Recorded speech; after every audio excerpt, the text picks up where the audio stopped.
My name is Ben Andrews. I'm the statewide program manager for the ATDC, which is the Advanced Technology Development Center. We are the state's technology business incubator. So every year we work with thousands of entrepreneurs and hundreds of companies across Georgia trying to help them launch and grow and succeed. But they don't always, and we often have conversations about how we need to talk more about failure, which is why when they asked me what I wanted to introduce today, I picked this. So this is the realities of failure with our great presenter, Eric Regan, who I'm going to turn it over to now. All right, thank you. I'm good, I'm all good, yeah. Thank you. It is exciting to be with you guys here to talk about failure. See, I haven't even failed yet, and I'm getting applause. This is great. This is a really encouraging start. So speaking of encouraging starts, I'm going to do one of those weird speaker things, and I'm going to blame Ellen DeGeneres for this. So I am talking about failure, and I'm going to be talking about my own failures. And I have an easier time talking about how I fail when I know the people that I'm talking to. So I need to get to know you guys, those of you who I don't know yet, which is the vast majority of you. And I'm going to do it in a way that I learned from Ellen at the Oscars one year, which is I would love if you would join me in a group selfie. We're going to take a photo, but we're not close enough yet, so what I want to try to do is get us in kind of like a V shape here, which, yes, we're going to stand, and we're going to kind of get into a sort of a V shape. Some of you don't actually have to go far, but from the back and on the left side, you're going to need to kind of wrap around this way, and the key is going to be getting you in the frame, which is my job, which is a hard one. But I'm going to try to get everybody in here, and I'm going to just stand like this, and when I meet people, I kind of need to learn names as well. So I'm Eric. Y'all saw that. But I need to know your name too, okay? So on 3, I'm going to say 1, 2, 3. You say your name. I'm going to take a picture, and we're going to be best friends, all right? So let me make sure I get everybody in the frame, and including myself, I suppose. All right, you ready? Here we go. 1, 2, 3. Okay, there are more people in here than that. Wait, hold on. Wait, no. There are more people than that. You didn't all tell me your names. I didn't catch yours. All right, so here we go. One more time. We're going to do one more photo. Here we go. 1, 2, 3. Okay, sweet. Now you can go back and sit down. That was great. Thank you.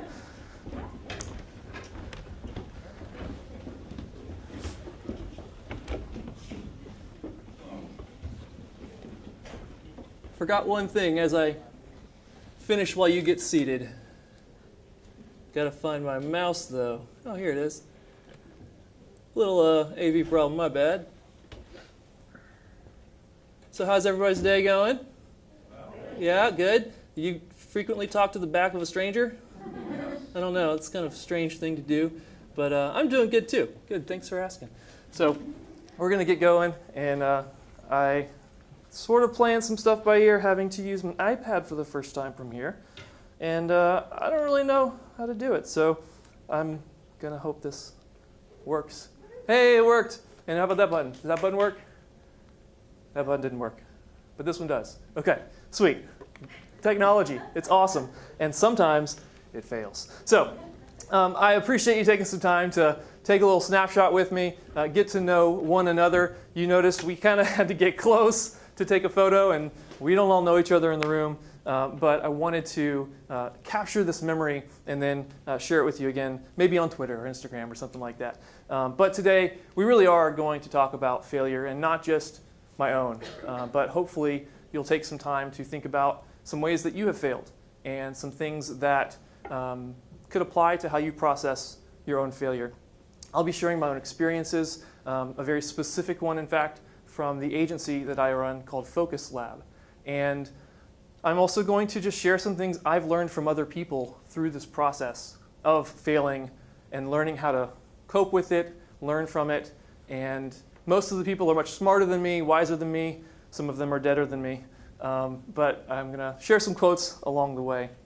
So as we start to talk about failure, I want to create a little distinction between some ways that we fail and then the type of failure that we're just going to be thinking about today. There are some really simple ways that we fail that, you know, the results or the effects kind of sit on a broad spectrum. So some examples might be failing to put on deodorant. Anybody fail to put on deodorant today? Don't raise a hand. Okay. Another example might be failing to hit the brakes in time while you're driving. That could have big or small effects. I think of that because I've been rear-ended twice, and people forgot to hit their brakes or just were on their phone, which is what they were doing. But there are other ways you can fail that are getting a little bit more serious. Maybe you forgot an important date or anniversary or birthday. I've never done that, and I've also never lied. So there's that. There are just a lot of ways that we can fail. But today, actually, one other way that we can fail, I'll mention so that we can have like an inside joke. Again, just kind of building this relationship. Let's call it failing to show up on time. So like, except for Rob, who just came in. If anyone comes in after Rob, we can all kind of look and go, he mentioned that person. So it's not a big deal, right? You come in at a certain time, like it's not a big deal if you fail to do something like that. And today I'm going to talk about how I have failed through Focus Lab, my agency, and the feelings that have come with that, the effects that it has had, the process that I've gone through to kind of process and understand it. And as I'm going to share some of that, I want you to take a minute to just think about something in your life where you have failed and you've felt it in your gut. Something that lasted days or even weeks. Something that maybe made you cry, maybe made you go into a state that you just weren't familiar with, or maybe one that you were too familiar with. So maybe there's an event that has to do with your work. Maybe an event that has to do with your parenting or your marriage. Think about that failure as we talk a little bit today. So the story that I want to share about my own failure, I have many to choose from, but the one that I'm going to talk about has to do with my agency Focus Lab that I started about 10 years ago. And in fact, 10 years ago when Geekend started, it was the first conference that my business partner and I went to right before we quit our jobs and started that thing full time. Came to Geekend and heard some really inspiring, exciting things, and then the next April, about 6-ish months later, we quit our day jobs and started an agency, the two of us, which is exciting. And we started that in 2010. We grew that slowly into 4 or 5 people, then eventually 8 people, eventually crossed the $1 million revenue mark in a year. That was an exciting milestone. Got up to about 12 and then 15 people.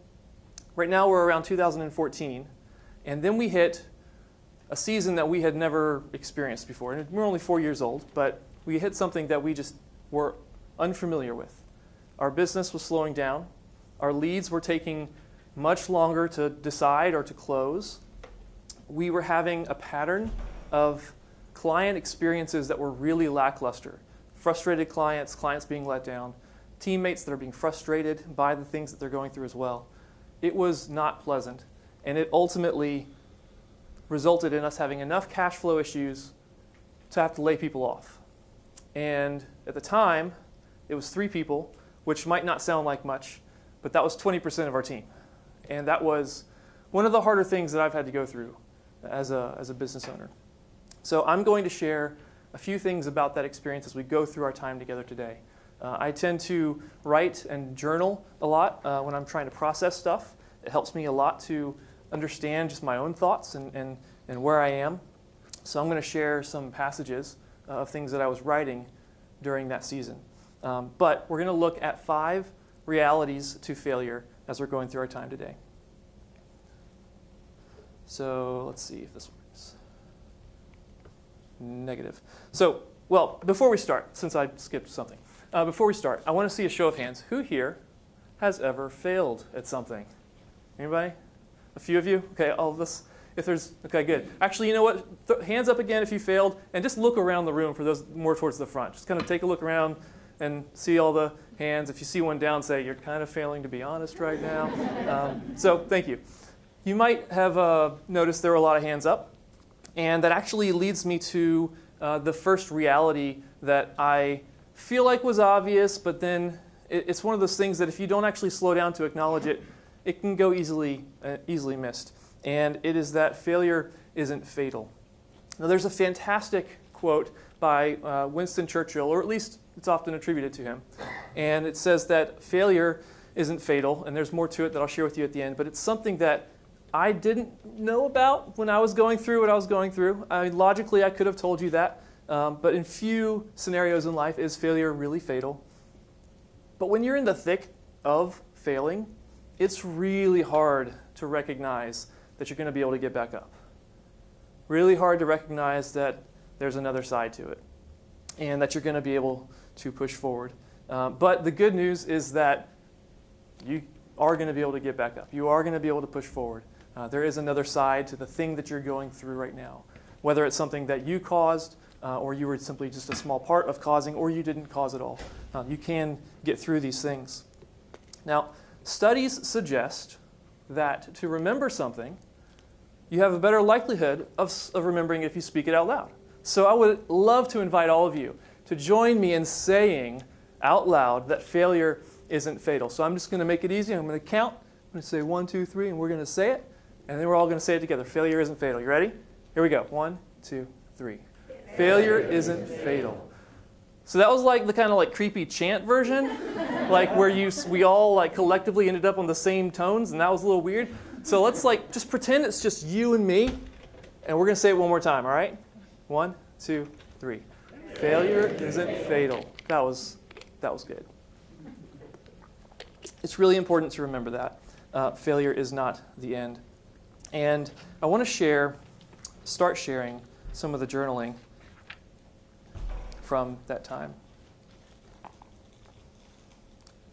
My wife and I talked about our home budget, and we trimmed back everything that we could so we could live out of our emergency fund for a few more months until the company's cash position was stronger. We had officially decided not to take any money from the company for a few months. Thankfully, we had 0 debt and 6 months of household expenses saved up in cash, so we could make it. It would just be tight. We wanted to do everything that we could to keep the team around as long as possible. The challenging part for me at that moment was not whether or not I would make it through that.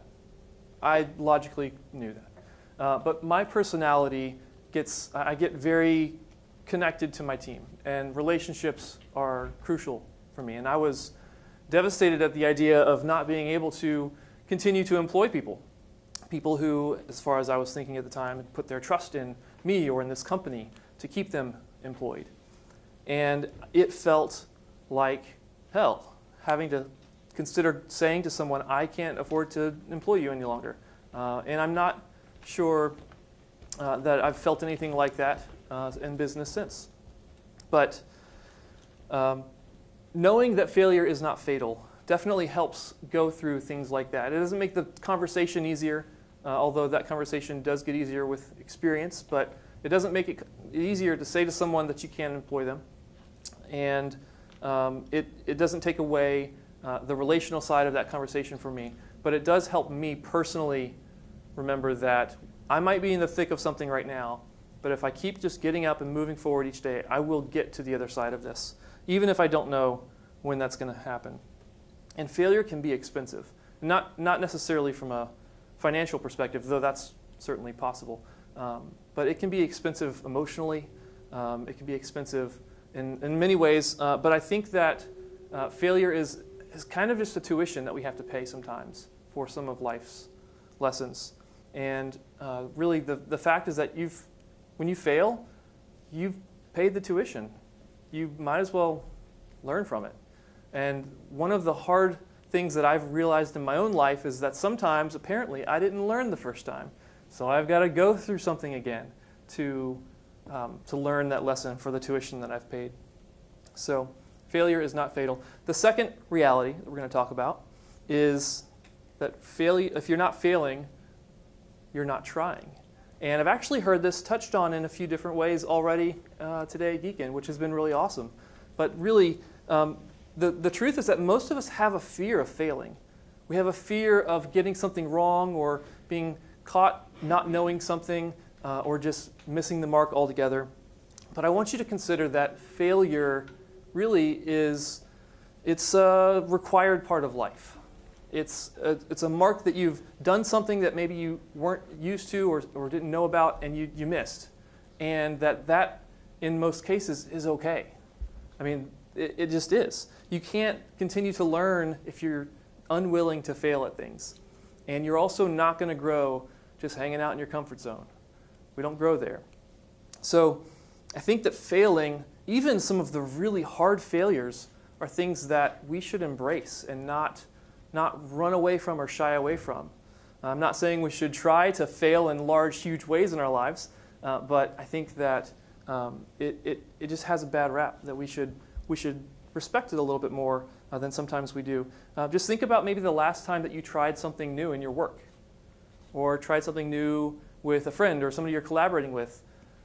You probably didn't get it right the first time. Now that's getting a little more on the lighter side of failure, but just keep that in mind. Like, we fail when we push ourselves and when we try new things.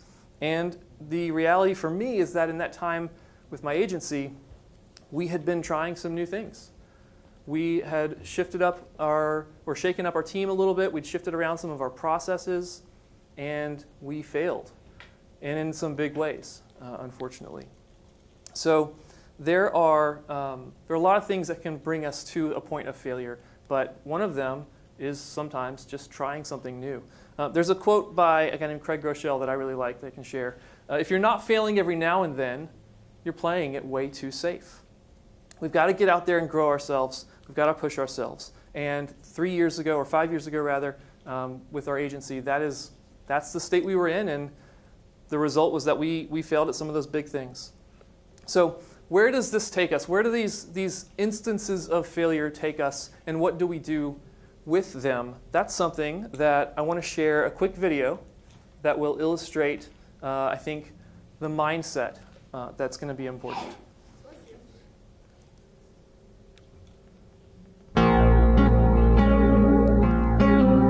I've missed more than 9,000 shots in my career.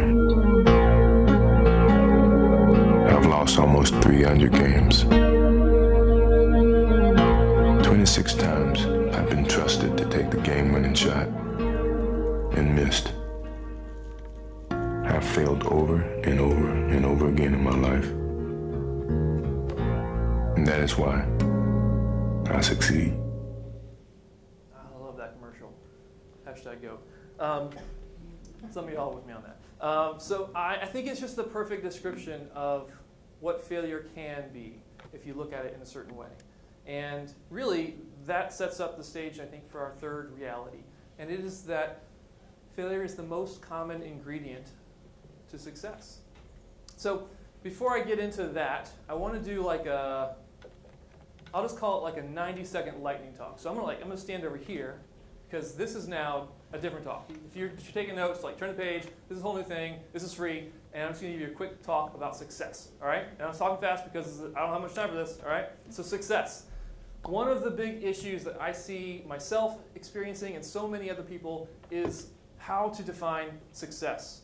And you can go to the internet, you can go to the colleague next to you, you can look to your friend or family member who's doing something similar or something totally different, and just look at their life and say, yeah, they've got so much success. I need to do that. When I get there, that's when I will be successful. When I get to a certain revenue mark, because I know they can do that, that's when I'll feel successful. When I've got 500,000 followers on these platforms, then I'll be successful. When I have a team of this many people, I will finally be successful. It's so easy to just look around and say, that person over there, that's the thing I want to do, or that's the thing I want to be, and then I'll be successful.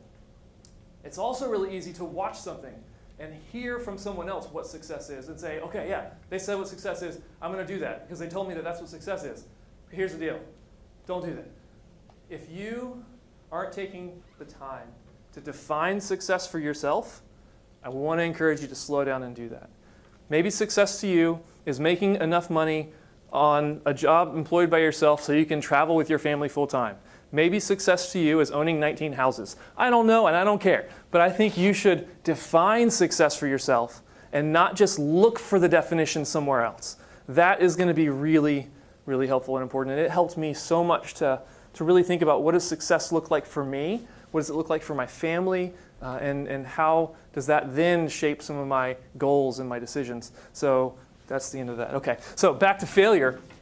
Failure is the most common ingredient to success. Regardless of what your definition is of success, our definitions are very different, possibly, likely, but we both have a very common ingredient, and that's that we have to fail along the way. Failures are little nuggets of investment towards success. Regardless of our definition, we're going to fail along the way.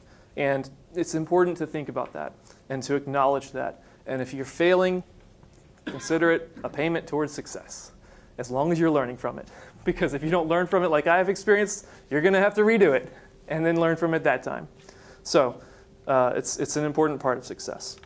I quoted a guy earlier named Craig Rochelle. He tells a story of a remote village where a mule got stuck in a pit, and they were doing some working on some habitats, and the mule got stuck in a pit, and they could not pull it out. And basically they were like, well, we kind of have to put it out of its misery. So they grabbed some shovels and just kind of start to bury this mule. Morbid, I know. So they were burying the mule, and the mule's kind of sitting there and getting dirt thrown into the pit and on its back. And if you were the mule, you probably wouldn't want the dirt on your back. So the mule's kind of shaking the dirt off, and they continue to shovel in the dirt. The dirt gets shaken off, and it's falling on the ground. And the mule is just kind of packing it down, and doesn't want it there. And so each time they're shoveling dirt on the mule, he shakes it off, and he steps up a little bit. And he shakes off the dirt, and he steps up a little bit. And he shakes off the dirt, and he steps up a little bit. And you can see where this is going. The ground is rising, and the mule doesn't need to die at all. And I imagine that failure, I've experienced that failure is like a bunch of dirt just being thrown on you sometimes. And sometimes we're throwing it on ourselves in a pit. But we just need to shake it off, and we just need to step up. You shake the dirt off, and you step up. And I talked about quoting people smarter and wiser than me, and this one seemed appropriate.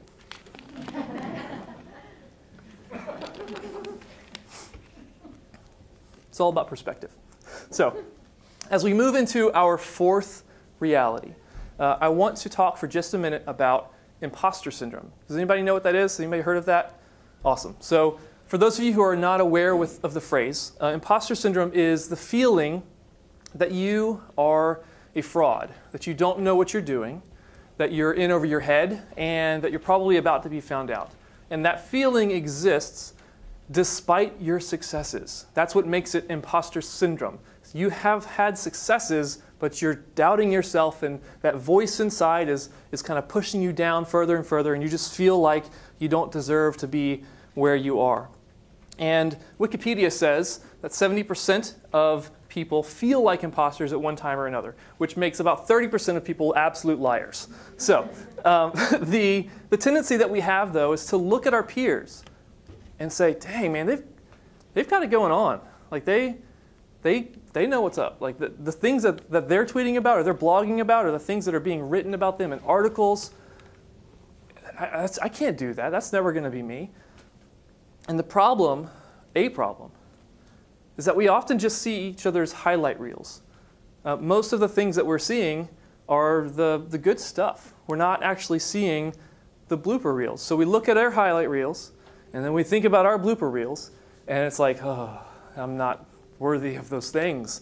And I actually feel like it's pretty likely that someone here is in a session at Geekend looking to the stage at a speaker and thinking, I couldn't do that. I could never get up there and do that.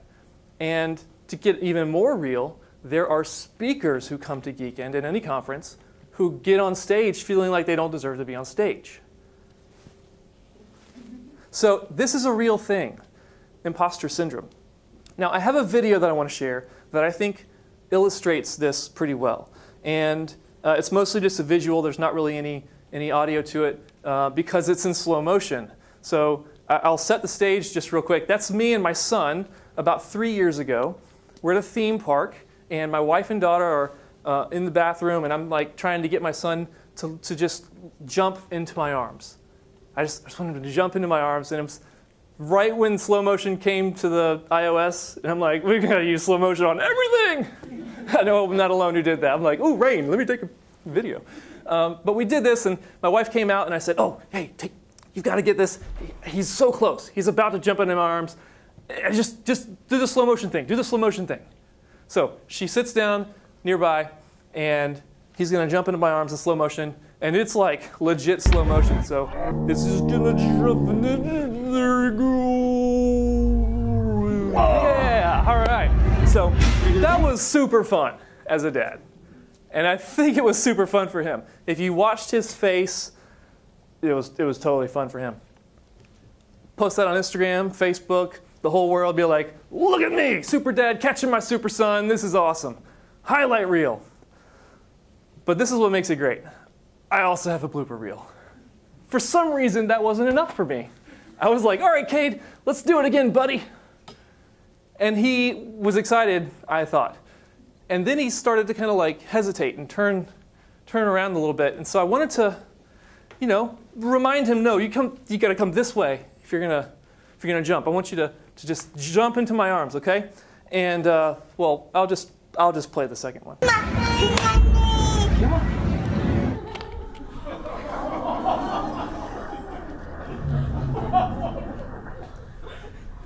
And then mom drops the camera. So,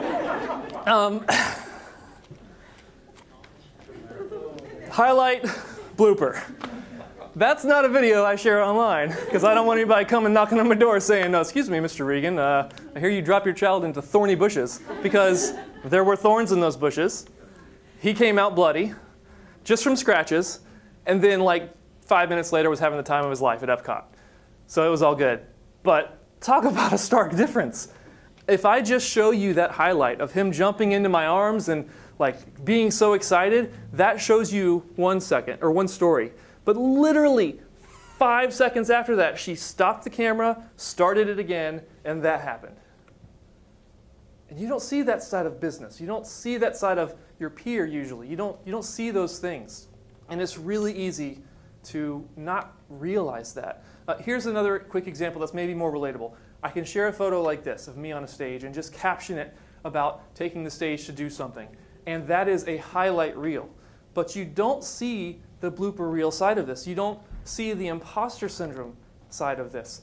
Before I took that stage, my stomach was a mess because of how nervous I was and how scared I was of getting on stage and talking to, in this case, 800, 900 people.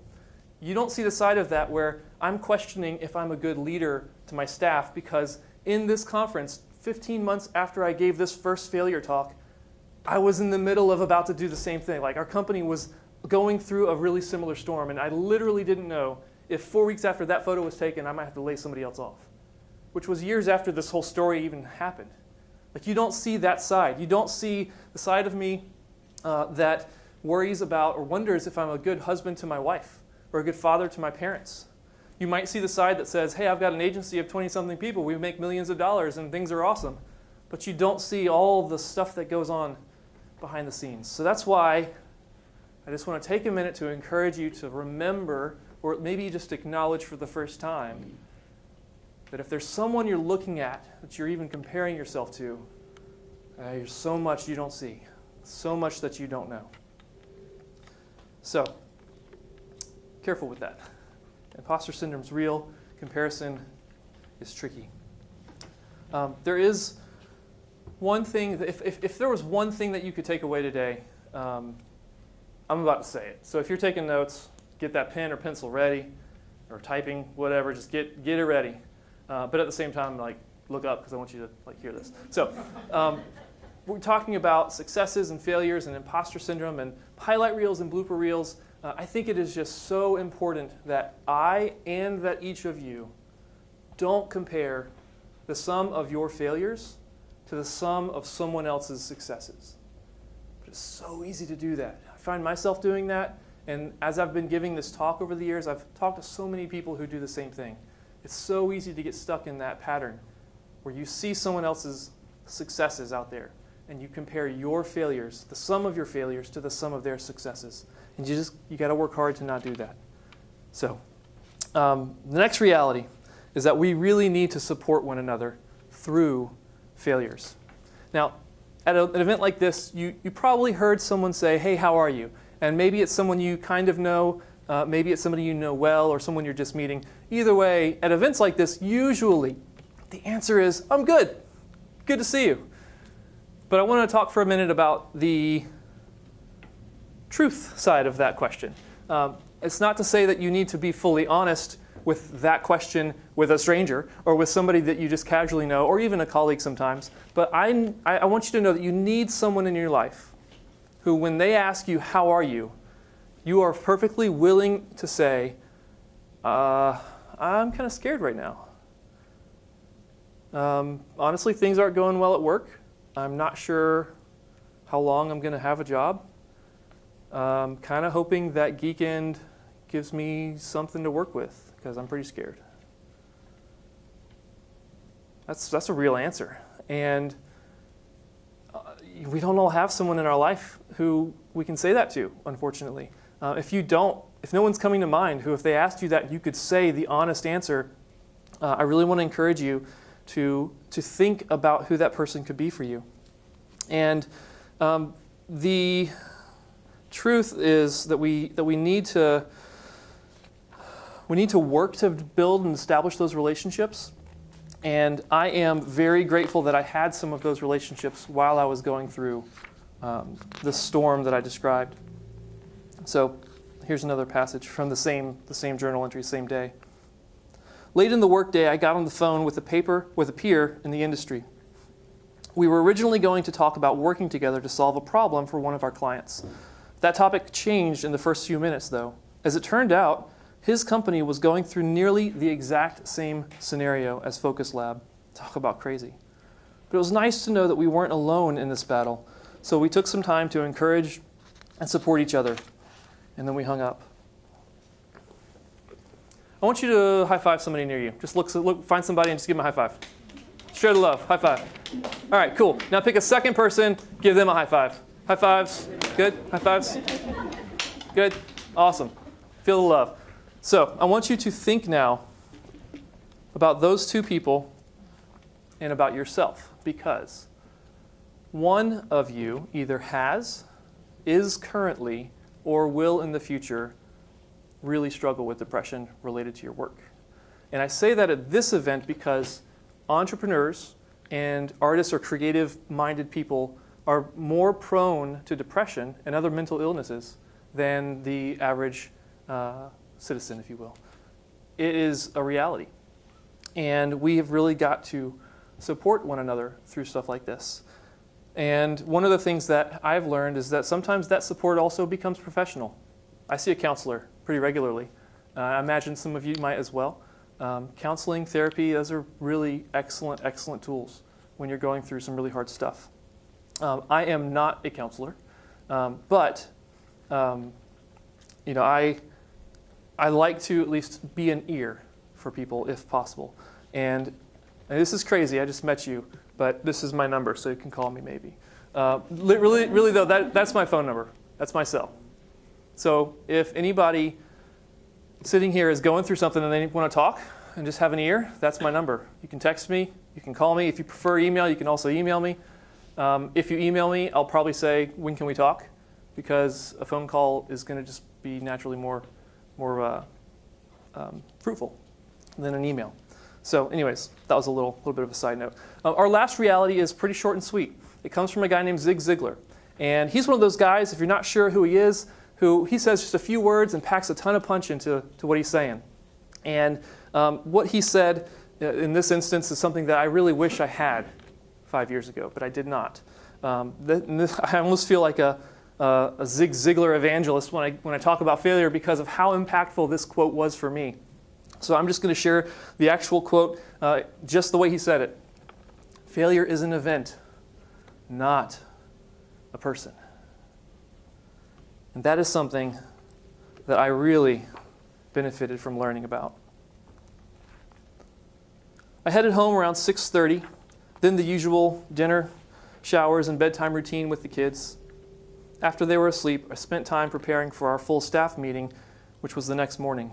I had to figure out how to best update our team with the facts of where we were. And it sucked hard. How do you tell a dozen people that you don't know how much longer you can pay them? A dozen people, many of whom represent spouses and children as well. How? I felt like a failure. I felt like Eric was a failure. But good news, I'm not. Failure is an event, not a person. I am not a failure. I had failed. So I want to show a video, or rather an image of people who you will probably recognize. You've probably recognized most of these people, but just in case, we've got J.K. Rowling, Michael Jordan, Lucille Ball, Steve Jobs, Oprah Winfrey, Walt Disney. you look at these people and you're probably not like, look at those failures, right? But I would love to encourage each of you to go to Google or DuckDuckGo and type in their name and then failure or failure story. And you're going to hear some really interesting things. These people are not failures. None of us would dare call these people failures. They have failed. There's another group that I want to share, all of whom have failed, but none of whom are a failure.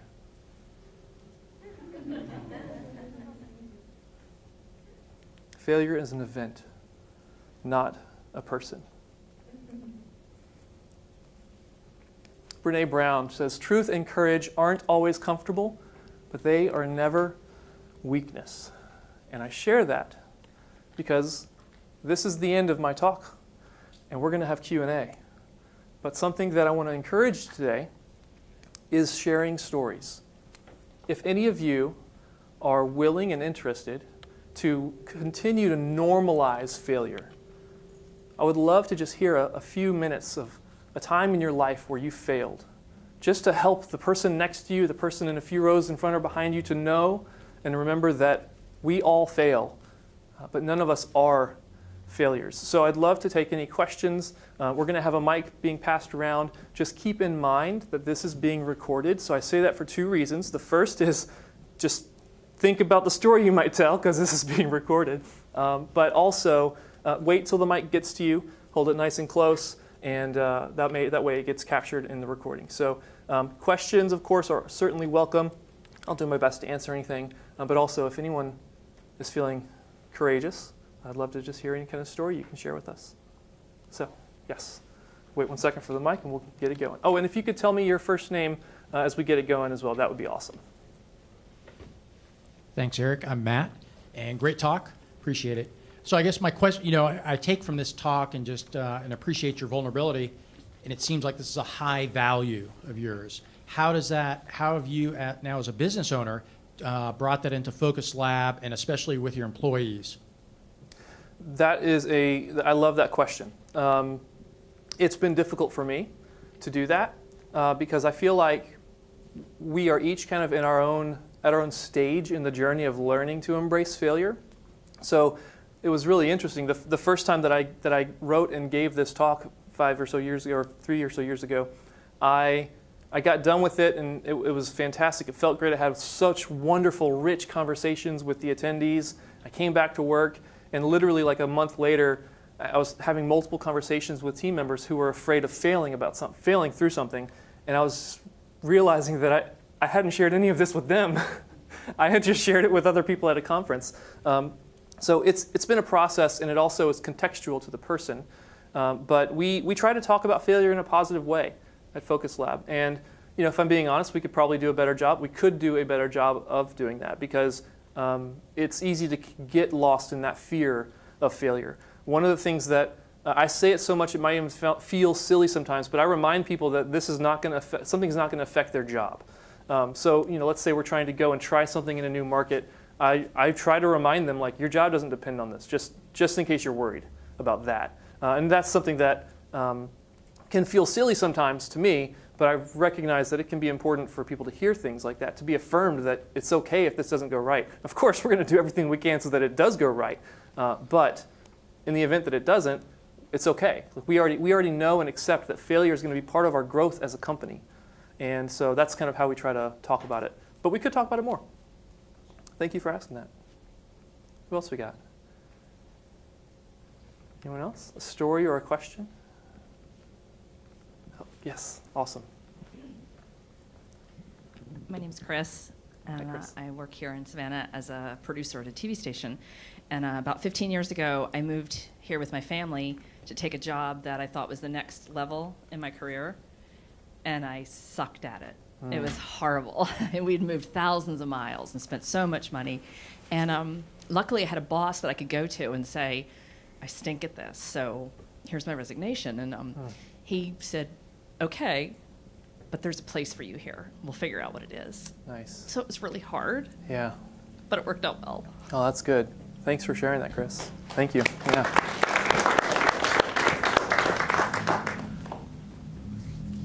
Anyone else want to share anything? Oh, right in the back. Awesome. Hey guys, my name is Rod. Hey. Hi. My bad. Can you guys hear me better? There we go. Thanks.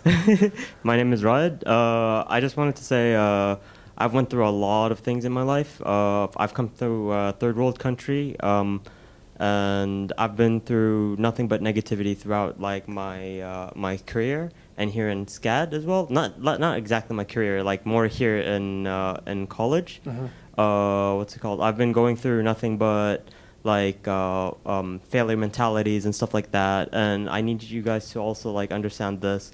Please, every time you see a failure or a mistake in front of you, never ever take it as something negative. Okay? Take it as something that you can learn from and something that you can take as a curve from. So it's like, oh, I see this mistake or this event coming, I can take a curve from it. Or, oh, okay, I found the mistake around it, I found the solution for it, I can just go through it right now. And it just builds you up and up and up from there. Because like right now, I'm an effects artist at High Res Studios.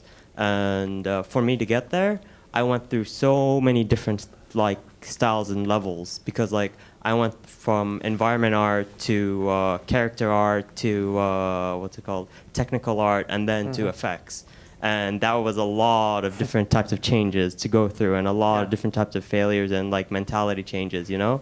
And one of the things that actually got me there is basically what you said, is you have to go through failure and you have to keep learning through your failures to get better and better, and it brings you up and motivates you and uplifts you, you know. Yeah. And also another thing, I think you should tell people this, like Einstein, right? Mm-hmm. You see all these light bulbs? It wouldn't be here if he hasn't failed 1,100 times when trying to make these, you know? Right, yeah, yeah. So. Thank you. No problem.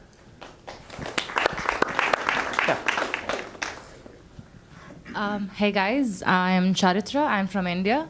So I'm studying in SCAD. I'm doing MFA in design management.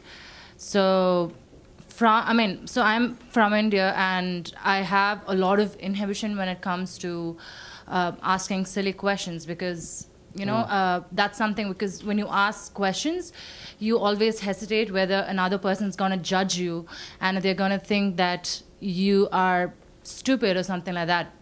So when I was in class, there's always been a time where I had a lot of questions, but then I didn't have the courage to open up and ask, and so I did not. So there was a point of time where I used to discuss with my friends, or we used to just chat, and that's when I realized that there are people who just pose that they know, but everyone actually has a lot of questions which they do not have answers for. Mm-hmm. And then I realized that, you know, it doesn't matter. So even if you pose yourself as a stupid person, you're not just educating yourself, but you're educating people around you, because you're just reassuring some things. And yeah.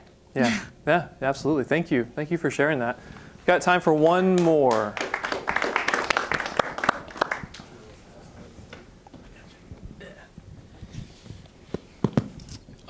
My name's Justin. This is going to be a question, and obviously everybody fails. I think the difficult part is recognizing the failure. And do you have any devices to help conceptualize the failure to a success? So, I mean, recognizing your failure and pushing it into the idea of success is, I mean, that's a difficult concept to grasp. Do I have any? Are you asking about ways that maybe I reframe failures I've experienced and how they become part of success? Correct. I don't call them failures anymore, which is kind of ironic because I'm giving a talk called "The Realities of Failure." I tend to just look at them as lessons. And some lessons I had to learn multiple times, and so sometimes when I fail multiple times, I just think of it. I kind of alluded to it earlier in the way I was describing it, but I just see them as relearning some of those lessons. And a lot of the things that I have personally achieved or experienced are full of just the lessons that it took to get to it. So I don't really know that it's anything deeper than that for me. I'm not a very deep thinker, maybe. I don't know. I have a suggestion. Oh, yes. You got a mic? So I do actually. So mindfulness meditation is what I would suggest, because the fact that you're having a failure, that only exists in your consciousness, in your own mind. There's no it's not an actual fact about the world. So how do you turn it into? It's recognizing that it's just it really only exists in your mind. So if you're looking for a tool, that's what I recommend. There you go. Read up on Stoicism. That's also very helpful. Well, I have a couple of quick closing thoughts. So earlier, when I started, I talked about my first kind of reality of failure to share with you as being a smaller part of a larger quote or statement. And what I shared with you was that failure wasn't fatal. The whole quote, though, is something worth hearing. And it is that failure isn't fatal and success isn't final, but it's the courage to continue that counts. Failure isn't fatal. Success isn't final.